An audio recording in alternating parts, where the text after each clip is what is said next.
Hello all. So as many of you know, I did reaction videos for Arifureta, and I enjoyed it. That was a fun series, but everywhere I went online, I was met with hatred for the series. Just people despising it. Every single thing about it, saying it was the worst of the season. And there are parts I got, but a lot of people were complaining from the perspective that they read, the light novels, the manga, and they're like, oh, so much better there, so much better there.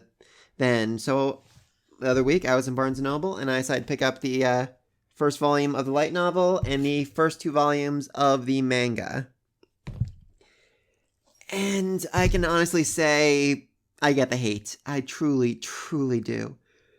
The story told in the light novel is just so much better than what we got, and the visuals in the manga are just leagues and leagues above everything. There's a lot I want to cover, so let's just get into it. First thing most people complained about was the graphics. The monsters. I mean, most of the small ones I didn't particularly mind, but when you saw things like the behemoth, that was just, that was bad. And what made it even worse was the monsters weren't even as interesting as they were in the light novel. Behemoth in the light novel, he had this freaking glowing ram attack that he used repeatedly. That was just absolutely amazing. Didn't see anything like that. Next up, actually, I didn't mind the Cyclopses too much. I thought they were pretty cool. The way he defeated them was much lamer. Lionel actually used like a paralyzing grenade to slowly weaken it until it finally fell to the ground. He could just shoot it in the eye. That was pretty awesome. Scorpion Scorpion is absolutely hideous, and again, the way he defeated in the light novel was so much more interesting, where he literally tore off a piece of its shell and threw a freaking grenade in so it blew up from the inside out. That was hilarious. I love that. And finally, just the Hydra was just, He looked so bad, just so off. Like, even I, who have very low standards when it comes to things like this, just truly despised how he looked. And again, less interesting as well. Light novel describes a rainbow laser that has the effect of melting flesh. Yeah. Oh boy, I kind of wish we'd seen that. I mean, literally, you just see him like kind of singed along on the ground with his eye bleeding bits. I would much rather seen, his flesh melting off his body. That would have been pretty awesome. Alright, next up, I want to talk about his classmates, because I complained quite a bit in my reaction to episode 12 and 13 that I didn't really care about his classmates fighting against this demon girl because I didn't care about his classmates. I mean, didn't really get much backstory. I mean, there was the one guy that tried to kill him and the girl that was very obviously in love with him, but I didn't really know much about his classmates, and now that I've read light novel, now that I know them, I can honestly say, I wish they had all died. I mean, Suzuku's cool, she's awesome, she's good, but the rest of them just freaking suck. I mean, seriously, they all absolutely suck. Essentially, every last one of them bullies him, or just ignores the bullying, or just absolutely despises him because Corey is nice to him. That's basically their only reason. I mean, yeah, he sleeps through class, he's kind of like a loner, but that's their main reason. She's nice to him and he doesn't deserve it, so therefore he deserves to suffer. Why? Actually, it gets worse. After he dies, saving all their lives, even more so in light novel, I'm going to get into that later, they blame him. They're like, oh, it was his own fault he died. And they justify, so they don't have to think that one of them might have done the fire blast that knocked him down, but yeah, they just blame him for his own death. Nobles are pretty much just as bad, them saying they're basically happy that he was killed because he was just slowing down Kauki. So yeah, that was fun. Oh, and the King and the Pope declare that Meld's not allowed to investigate his murder because it would look bad. Yeah, so all that. They just all suck. But let's talk about Kauki. He is the hero. He is Prince Charming. He has this amazing sense of justice. He fights for what's right, and he believes in the goodness of humankind. And he is by far the worst. The worst of all of them. He is just he's so self-righteous, so entitled, so easy to manipulate. He is literally the spear hero. Yet somehow even worse, and I didn't think that was possible. He just sucks so bad. Honestly, I have no problem at all imagining Kalki just becoming the final villain of the series. Like, when he goes back to the Pope, tells him everything that happened, especially when he hears, Hajime killed one of his fellow classmates. Pope's gonna be like, oh, Hajime is evil. He's made a pact with the demons. That's believable. So you should take this forbidden evil ritual thing and become way more powerful so you can fight him on an even playing field. Just knowing Kalki's like, you're right. I am the hero. That's what I should do. At one point, he actually says to Hajime that Hayama and the others bullying him, beating him half to death, was just to inspire him to get stronger. He doesn't say it with malice or anything. That'd be better if he was, just teasing him. No, he literally believes that. He's just... Oh. And everyone loves him. Everyone falls in love with him. I mean, not Suzuku and Kari, because they're childhood friends. They're used to his pickup lines, essentially. But yeah, they all love him. And all the nobles, and the king, and the pope. They all love him. The king's daughter is madly in love with him. Though thankfully not everyone is madly in love with him. At one point, foreign diplomats show up to evaluate him, and their essential conclusion that he basically sucks. That he's absolutely useless, that he has no role playing the leader, and what's more, he doesn't even understand the difference between demons and monsters, and he's easy to manipulate, and he's just going to be a hindrance in battle. And they're pretty much right, because, at the 12th episode, he has the chance to kill the demon, and he's like, wait a minute, demons are people? So yeah, they were 100% right about that, and he basically sucks and is the worst person of all. And quite frankly, I just can't wait for these guys to meet Hajime. After they see him in their, might makes right kingdom, they're probably going to be like, all right, he's way stronger, we like his morals and ethics. Hajime, you want to become our next king? We'll give you the throne right now. That'd be funny as all hell.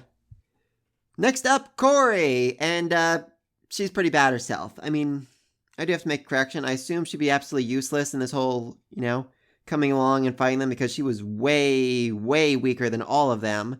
But also, why do you need a healer when they have the ambrosia, the healing potion, the thing that can literally heal basically any wound? Well, as it turns out, they're kind of low on that. Yeah, by the time they reached the bottom of the labyrinth, the divinity stone stopped producing, so they were down to 12 vials of healing potion. And they've used at least 3 or 4 of them already. I mean, on Meld's, Shia, the farming goddess. So yeah, having a healer definitely useful right now. Especially since the forest labyrinth they weren't able to get into before. If I remember correctly, it said that was a regeneration ancient magic, so that'd be helpful. Oh, and they used the worn out divinity stone to make his magic eye and rings that could store huge amounts of mana in them. You see Yui wearing them quite often. So that's the reason she's able to keep fighting without getting tired. So they gave one of Yui's mana-powered rings to Kori, plus regeneration magic. Then she becomes an OP healer that was basically save all their lives time and time again. So that'll be fun. Also, I should say, she does truly 100% love Hajime with all of her being. And we find out why, which I just love. So the moment she fell in love with him was when she saw him save an old woman and her grandson from a bunch of Yakuza thugs by prostrating himself before the thugs until they became so disgusted with him they walked away. I am not making that up. Jesus Christ, why did we not see that in the anime? I would have loved to see that, just side-by-side comparison of him, begging for mercy until they eventually leave to him straight up killing everything in his path. That'd be funny as all hell. We also just had an absolutely amazing bonus story taking place right before she was transported to this fantasy world, where in order to have something to talk to Hajime about, she goes to the 18-plus section of a store, without being 18-plus, to buy the adult version of a video game his father made. Yeah, that was something else. I mean, that's sign of love right there. Even Suzuku's barely able to handle being in there without running away screaming, yet she boldly stands up for herself. And I just have to read a few of these lines because they are the greatest things in the world. Oh, and the bonus story was labeled The Holy Goddess's Descent onto Paradise. Huh, Shizuku-chan, don't you think that girl looks a lot like you? What? Don't be ridiculous. I would never get on all fours with my butt sticking out like that. Yeah. Besides, don't you think this girl looks a lot like you, Corey? No way. I'd never do something so embarrassing as get on top of a man looking like that. Needless to say, a lot of men died that day from nosebleeds. So, yeah, she went to the 18 plus section of the store to buy an adult video game so she could talk to him about it, and then told the clerk that it was a gift for her father. Oh god, this girl's insane. But, I mean, as much as I love her, she is basically responsible for all of his problems. And really doesn't seem to notice. Like, her being nice to him is the reason everyone bullies him, and yet she never seems to realize that. She never seems to figure out why people hate him so much. It's literally because of you. Also, the whole thing where she comes into his room the whole night in her negligee, which he responds to with, "What in tarnations?" I don't know what the original line for that is, or why it was translated to "what in tarnations," but he says it quite often. It's very strange. Anyway, so she comes to his room, negligee, and basically says, "I had a vision where you were going to disappear and I wouldn't be able to reach you anymore." And this is basically a self-fulfilling prophecy, because Hayami sees her leaving his room and decides at that moment that he is going to kill him. So yeah, your whole I'm gonna save you by warning you thing really kind of backfired right there. Next, let's talk about Hayami, because, I mean, yes, he's essentially a would-be killer, but honestly, he's just pathetic, really. I mean, his reasoning for killing Hajime is essentially this. I'm a loser, and I could never get a girl like Corey, especially with Kauki walking around. But now she's into a guy who's even lamer than me? That can't be, I won't let that happen. So therefore, if I kill him, she'll want me. Yeah, that's her entire reason. That's his entire reasoning. He actually even goes after that giant gemstone because he wants to give it to her as a gift so she'll fall in love with him. Even though she repeatedly admonished him for the bullying of Hajime. So, not that smart of a guy, honestly. Like I said, just utterly and absolutely pathetic in every regards. In fact, like Hajime, he manages to get out of trouble for nearly killing all of them by prostrating himself before Kauki and apologizing profusely, and then everyone forgives him. Or, not so much forgives him, as just stops hating him actively. Oh, he's also being blackmailed. That's a whole other thing. They keep it very vague, but one of his classmates basically says, "Oh, I know that you killed him, murderer. And if you don't want me to tell everyone about it, then I'm going to need you to do things for me. And in exchange, I'll get Corey to fall in love with you." So that's just weird.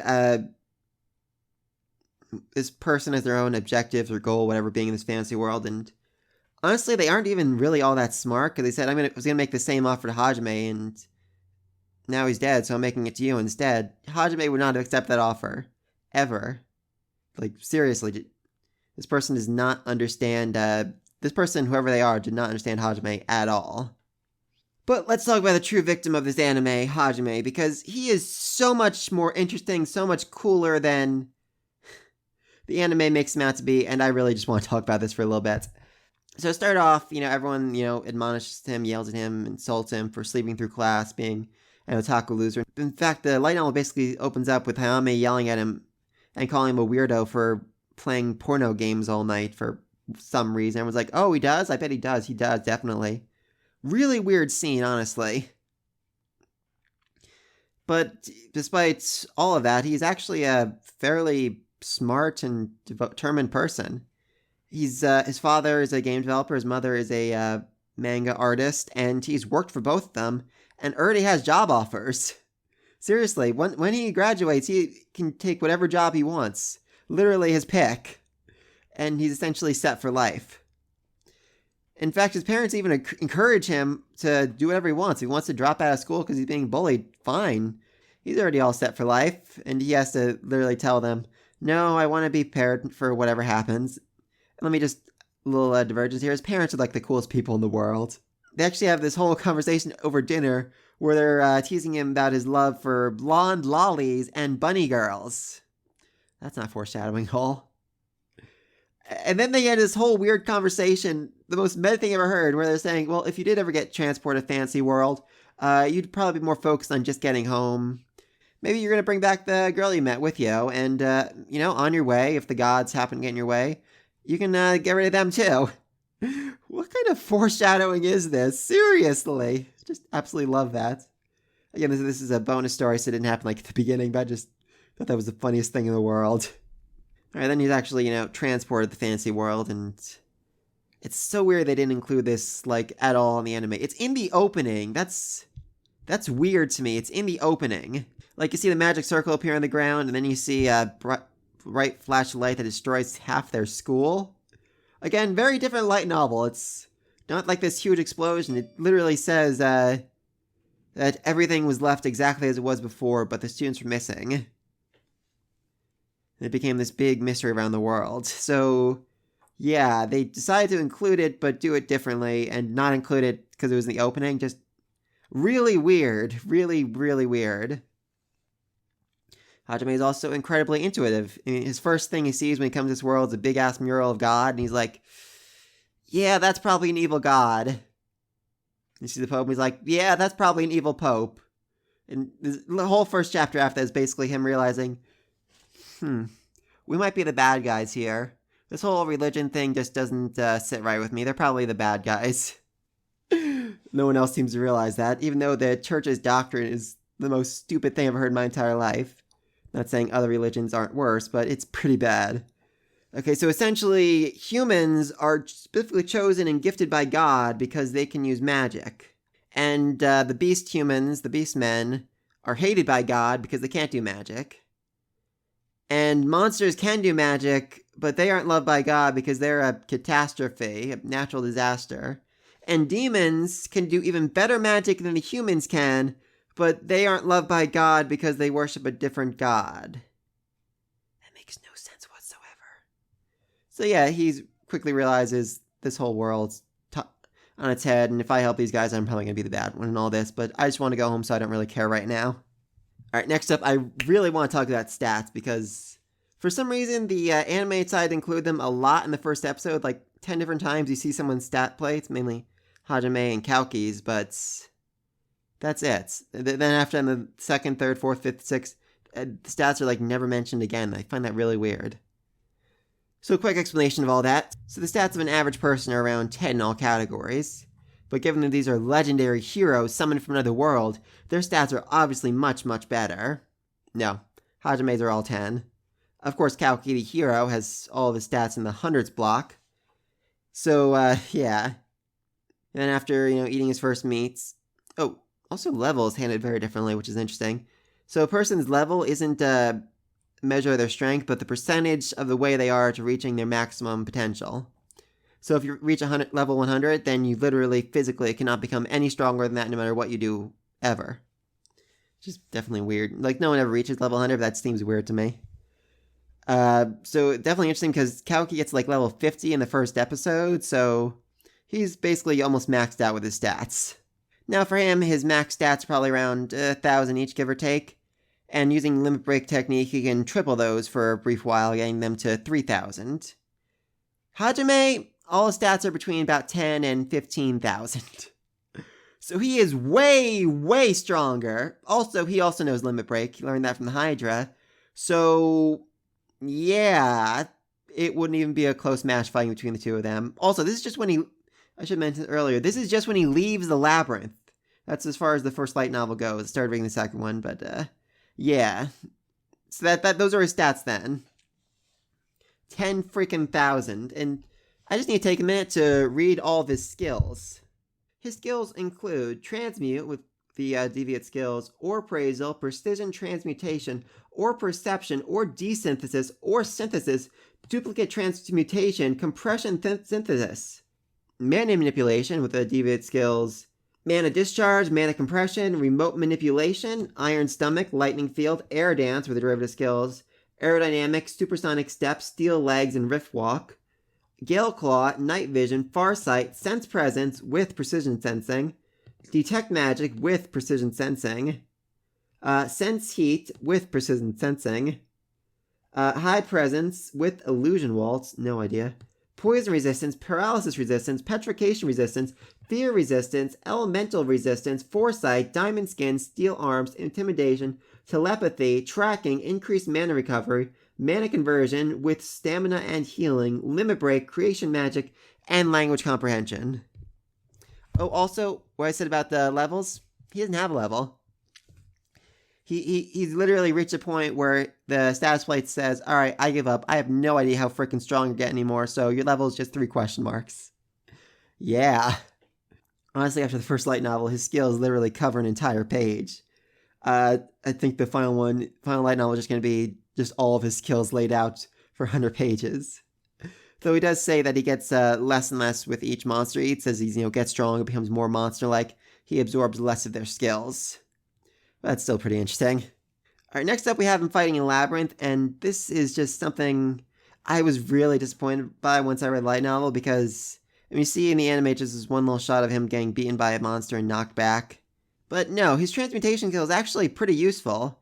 All the knights and Meld were incredibly impressed when he used it to hold down an enemy to kill it. They're like, wait a minute, transmutation can be used in battle? I never would have thought of that. So if he had gone forward, I think his life would have been a lot better, Once he started using his transmutation skills more, once he started improving them, once he started showing off what he could do, I mean, the captain was already impressed, and especially if he saved everyone from the behemoth like he did. I think the captain's going to give him like a round of applause and start doing special training with him to teach him how to do things better, how to be a real warrior. People would start respecting him more then, but that's just a what if. Maybe another video down the road. See, then he holds back the behemoth, and again, the fight with the behemoth, they just really ruin his character here. I mean, in this fight, literally everybody loses their freaking minds, just starts running around with their chickens like their head cuts off. Kalki, he basically tries to fight the behemoth by himself while all of his allies are basically about to be murdered by skeletons. And Hajime has to be the one to tell him, hey, idiot! You're their leader! Go lead them! Before holding back the behemoth by himself for several minutes, while the rest of his classmates fight back the skeletons, get a good landing, and are able to finally get in a position where they can save him more. And of course, then he falls to his death, more or less. Basically falling down multiple waterfalls, getting knocked unconscious, and then just getting stuck on a rock so he doesn't just keep going down even further. And then he gets his arm ripped off, which better in the light novel again, because it takes him a few minutes. He's like, what's that thing he's eating, and why am I in so much pain? My arm's missing! There's such a delay in realizing I just absolutely love it. Anyway, then he holds up, finds the Divinity Stone, and he's okay, but not so much. Because even though the Divinity Stone is keeping him alive, like he literally can't die while it's there, it's not doing anything to deal with his phantom limb pain or his hunger pain from not eating for several days. So he decides, you know what? I'm going to stop drinking and I'm just going to let myself starve to death. I just want to die here. And then he does that for about a week, just staring at the emptiness of the black cave, waiting for death to overtake him. And then he basically snaps. He's like, you know what? Screw this. I want to live. I don't want to die. And then he goes after his first meal. And again, so much better in both the manga and the light novel. I mean, the anime, he captures the wolves in a hole and then just stabs them a few times. Manga literally has him cackling and laughing the whole time as he's stabbing them over and over again. He looks like a freaking demon as he tears apart their flesh. I just love it. You really feel it more than the anime ever did. And, I mean, the light novel, he literally pushes them against a wall, all the wolves. He hunts a whole entire pack. Then uses a freaking drill to slowly pierce their flesh. Well, he only has one arm. Until he finally breaks through and can tear up their organs and kill them. Yeah, that's fairly terrifying. And finally we get his transformation, which this was so much better in both light novel and manga. I just loved it. I mean, they literally describe and show his body being torn apart time and time again, only to be rebuilt over and over by the ambrosia. It just, his body tears apart, rebuilds, tears apart, rebuilds. He basically describes it as how when you work out a lot, your muscles break apart and then regrow stronger than ever. So it's basically that, but on an escalated time scale. It's just hours and hours go by of the most horrific pain he's ever experienced, and for some reason anime is like, all right, let's just turn his hair white right away, and let's show his DNA, because that's what people want to see. No, I want to see his body torn apart and rebuilt over and over again. That would have been freaking awesome. Okay, and then there's his gun, which, again, disappointing. I mean, in the anime, it's like, oh, this is blast rock. It's like gunpowder. I bet I can make a gun with this. Hey, I made a gun. No.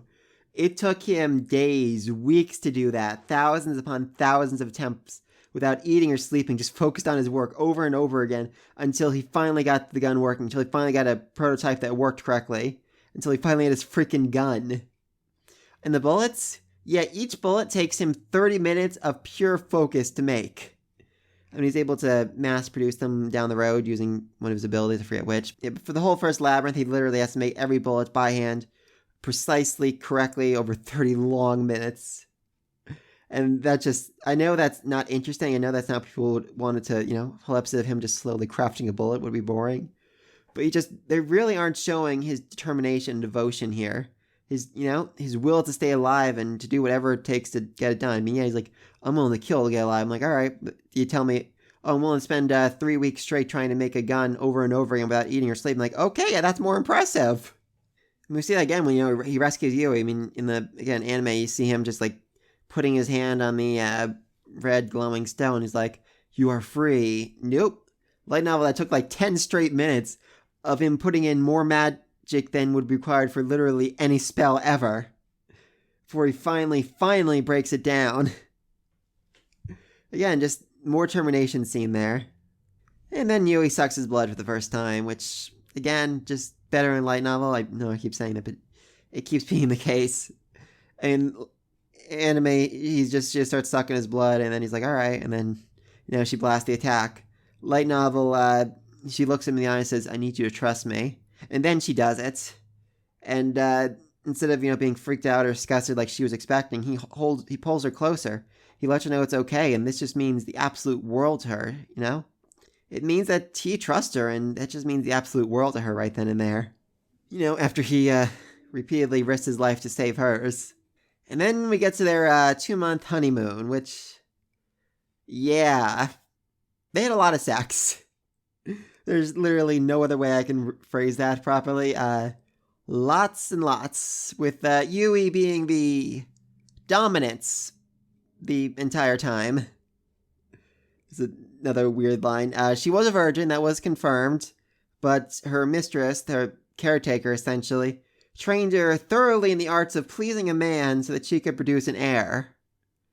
So many questions about that I do not want answered. But yeah, so she knows what to do, so yay. But yeah, so it's like 4 to 6 times a day for the entire 2 months they're there, and that's definitely going to be awkward when they get to the surface, when they get more people in their party. I mean, he makes a comment at one point about, in one of the battles, saying he'll reward her for that tonight, but it's just so many questions about all of that. Very excited to read what comes next, just for that, honestly. And besides all of that, there's a lot of other interesting stuff that happens in their 2 months training to become stronger and stronger. One thing, there's actually golems who wander around the mansion at times, cleaning everything up. That's why everything was perfectly clean and dust-free when they got there. The treasure trove is pretty cool. It's the thing he uses to pull out his motorcycle and his car. But he also uses it to store his bullets so that he can literally just reload without having to pull any bullets out, which I just think is a great use for it. I mentioned the Vinny Stone ran out of juice early on and ended up using it to make his crystal eye and Yui's ring, and they're honestly really cool. With the crystal eye, he can actually see a spell's core. This goes back into how magic works in general, There's an incantation and a magic circle, and the core is basically what binds two together, and if he hits it with a bullet, the spell literally stops. So he can literally cancel any spell as long as he can hit it. He has a lot of training with this, with Yui, with hundreds and hundreds of heart-shaped fireballs coming at him, which is pretty hilarious. But this whole incantation spell circle thing is really interesting.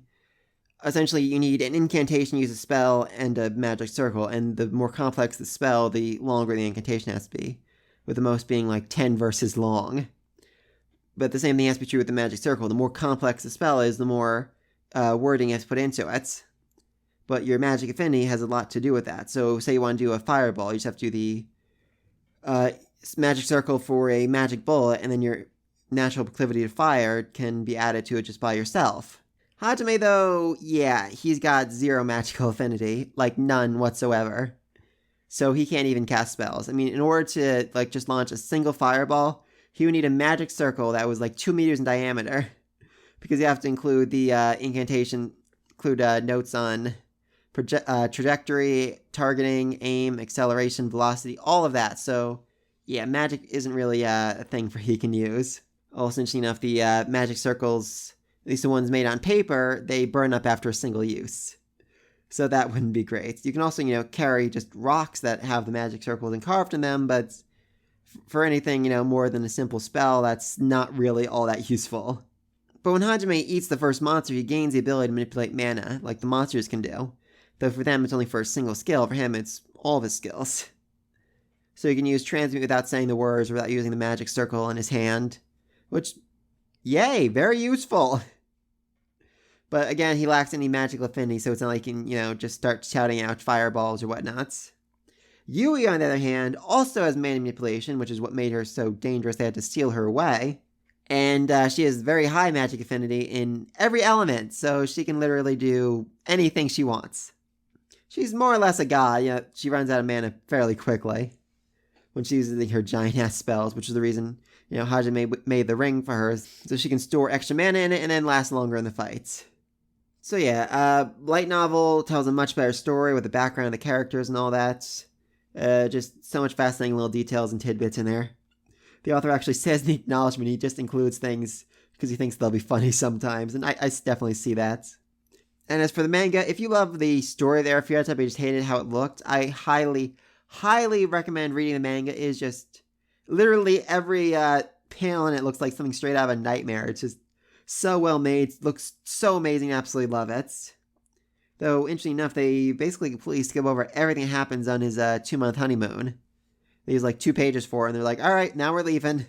Though Yui does leave a little note afterwards saying how everything changed that night in the bath. So probably about now you're thinking, oh, Justking, you hate the anime, and I really don't. I'm disappointed in it. I really wish, they had done things differently, included some more of these things. I kind of get, why they rushed the opening, the beginning. They're like, oh, the interesting part is when he eats the monsters and kills the bear, and then, we gotta get him to meet Yui as soon as possible, so let's just have that in episode 2. I mean, the girl sells the series, of course. I just feel like they could have done things better, Like maybe open up with the battle with him saving Yui from the scorpion and all that, rescuing her, and then she asks him, so how'd you end up down here? And then he tells the story to her, how he started off in class, get teleported in other worlds, was betrayed, all that. I think it would have been a far more interesting story, because, like I said, they cut out a lot. Even little things, which not important at all to the story, were just really funny. I wish we could have seen them, like on that floor where he fights the giant centipedes. He finds living trees and starts shooting them down and then realizes their fruit tastes absolutely delicious. So he basically drives them to extinction just so he can get all their fruit. Again, that kind of, diminishes the whole this is hell thing, but it just still would have been funny. And I know I said complained before, I wish they included the scene where he used the transmutation to hold the monsters down so he could kill them. But again, that just, kind of counteracts the whole he's the weakest person in the world thing. I still do love the anime, though. I still enjoy the story, and I like it more now because I realize the characters, who they are. I'm like, okay, yeah, bad things happen to you, but you suck, so I'm enjoying this. I rewatched the first 5 episodes of the anime when I was doing this video, and I still enjoyed it, but I see things differently now. I see the characters as who they are. Again, a little disappointed in certain scenes where they, could have done things better, could have made them more interesting. The monsters all just look awful, but I'm still enjoying the story. I still enjoy the characters, more so now that I know who they are. And honestly, after reading all this, I am just super excited for the season 2 to come out. Just for 1,000 little things. For one thing, the nobles, who essentially all said they were happy Hajime was dead because he was just holding the hero back. I can't wait to see their reaction when, his classmates go back. I'm assuming they're going to have to go back to the castle to tell everyone what happened. And basically say, so yeah, Hajime's back. Oh, what's that weakling up to? Well, his stats are 10,000 now, and he's way more powerful than all of us, and he says that if God gets in his way, he's gonna kill him. Oh. That's just gonna be funny as all hell. Also, the king's son, the prince, is absolutely freaking in love with Corey, and is just absolutely jealous because he thinks that Kalki is dating her for whatever reason, so it's gonna be funny as all hell seeing his reaction when they get back and... she's not with them. Oh, she's with Hajime now. She died? I mean, really, the church has basically done their best to cover up everything, that one of God's chosen was dead. I'm sure they covered up the whole, one of God's chosen formed a pact with the demons thing. 100% they aren't going to mention that. So yeah, it's going to be interesting to see how all that goes down. So yeah, I'm just really excited to see how that goes down. But let me know what you think in the comments section down below. I heard what I've said. You might have already read the light novel and the manga. If you have, do you hate the anime? What do you think it done? What do you wish it done better? And if you hadn't, has my talking somehow encouraged you to go out and buy them? Again, I would recommend it. Like I said, light novel is much better story. Manga just looks so amazing.